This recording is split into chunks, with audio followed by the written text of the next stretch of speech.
Dober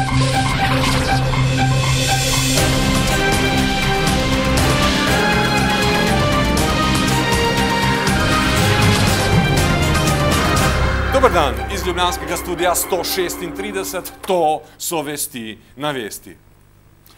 V Sloveniji je na uradnem obisku italijanski predsednik vlade Romano Prodi.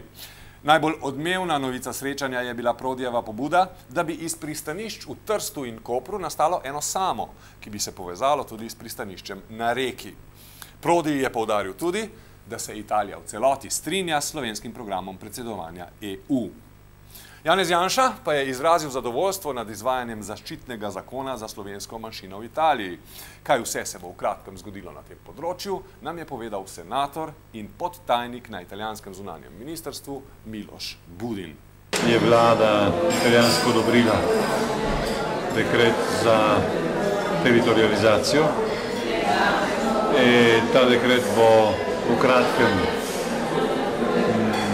mogoče že jutri, podpisal predsednik republike. Medtem bomo pojutrišnjem odprli novo srednjo šolo, dvojezično srednjo šolo v Špetru, Slovenu.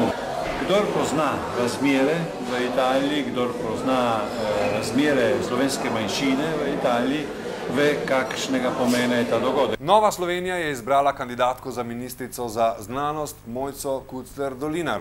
Medtem pa sta se v državnem zboru že predstavila kandidata za ministra za promet Radovan Žerjav ter za ministrico za zdravje Zofija Mazej Kukovič.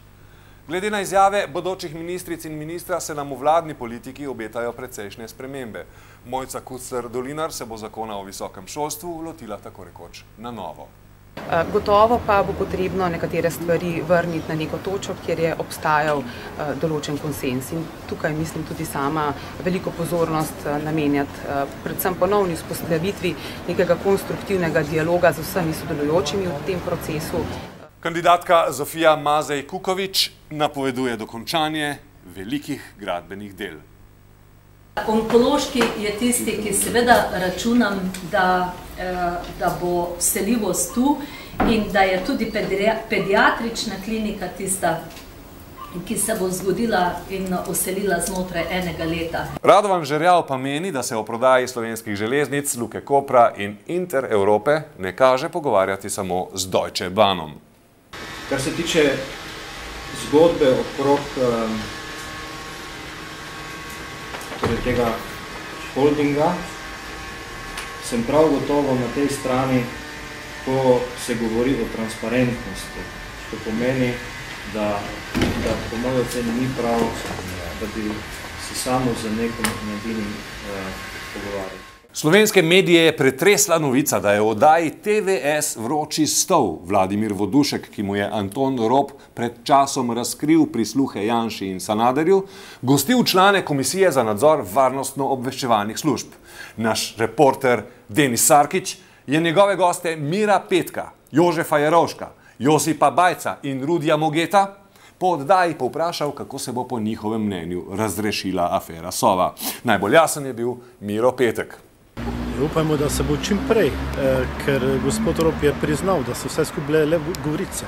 Poslanec SDS nam je razkril tudi stavek iz znamenitega 14-minutnega razgovora med Janšo in Sanaderjem, ki so ga poslanci poslušali na Sovi.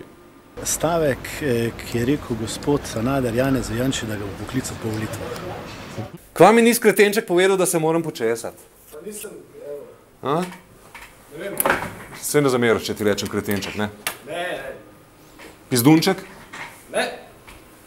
Fafalko? Ne. Muzi, guzi, buzi? Ma ta je super, evo. Ajde, da. Še en predsedniški kandidat, Danilo Ljudski Türk, je na sedežu Državne volilne komisije, je na sedežu Državne volilne komisije danes uradno vložil kandidaturo za jesenske predsedniške volitve. Za vest je predstavil tudi svoje sporočilo tekmecem. No, mi smo vsi za fair play, ne? Je tako? Hvala lepa. Nova rubrika na vesti. Tam, dam, da, ram, dam. Črna kronika. Minuli vikend, nekaj minut pred 9. zvečer, se je približno 1 navtično miljo od obale potopil gliser. Po dobri uri so pomorski policisti na morju našli reševalni obroč. Nekaj minut kasneje pa sta na suho pri Reksu, tam, kjer so zavezniki leta 1944 potopili znamenito italijansko ladjo, priplavala tudi 31-letna Domžalčan in Velenčan. Na srečo sta bila le premražena in brez poškodb.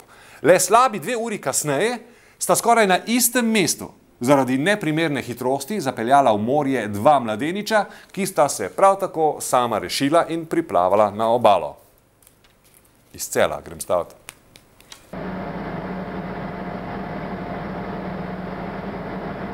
Preden se je vse skupaj zgodilo, sta padla na radar oziroma voznik prekoračil hitrost v zasterni. Vozil je 128 km/h. Ko ga je policist začel ustavljati, je pričel bežati, ni ustavil na znak policista, ki mu je dajal, je odpeljal naprej. Naša policista sta zapeljala za njim, sta ga zgubila z vidnega polja.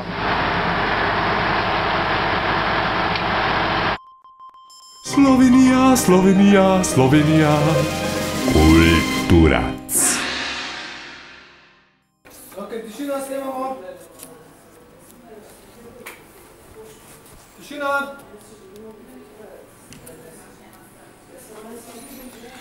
Tišina! Poslanka društva Zares Majda Širca je predstavila razloge za zahtevo sklica nujne seje parlamentarnega odbora za kulturo, na kateri naj bi obravnavali krizo na področju slovenske filmske produkcije in vladno kadrovanje v filmskem skladu. Za moje razumevanje se je višek farsa ali cinizma zgodil prav v petek na 17. izredni seji nadzornega sveta filmskega sklada, ko je bil imenovan letos že, oziroma v zadnjem letu, že 3. VD, vršilec dolžnosti direktorja uprave filmskega sklada, gospod Igor Prodnik, ki je hkrati tudi visoki funkcionar na področju medijev, pa tudi audiovizualne kulture na Ministrstvu za kulturo in tudi bližnji ali celo najbližji svetovalec ministra Simonitija. Na tej točki lahko govorimo o zmanjšani ali celo odvzeti avtonomnosti filmskega sklada. Spregovorila pa je tudi o Viba filmu, ki da stoji brez dela. Da si ne bi mogla nobena gospodarska družba privoščiti kaj takega, da bi bili ljudje brez dela, da bi najboljša oprema stala in da bi bila vrata zaprta. Na današnji dan pred 6 leti, 11. septembra 2001, je padla prva klapa novega slovenskega filma po manj znani Vandotovi predlogi Kekec med janičarji. Spomnimo, film pripoveduje Kekčevo zgodbo iz Rožletove perspektive, Rožle je tudi glavni junak filma. Zlobni bedanec v navalu besa požge Rožletovo domačijo, na koncu pa najebe Pehta. Po 6 letih težav s financiranjem je usoda filma še vedno negotova. Še vreme? Ponekod fantastično. Iz ljubljanskega studia 136, to so bile Vesti na vesti. Adijo.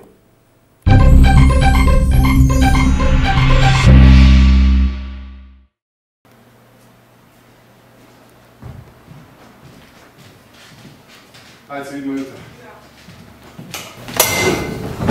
Ti se name ne oždrl.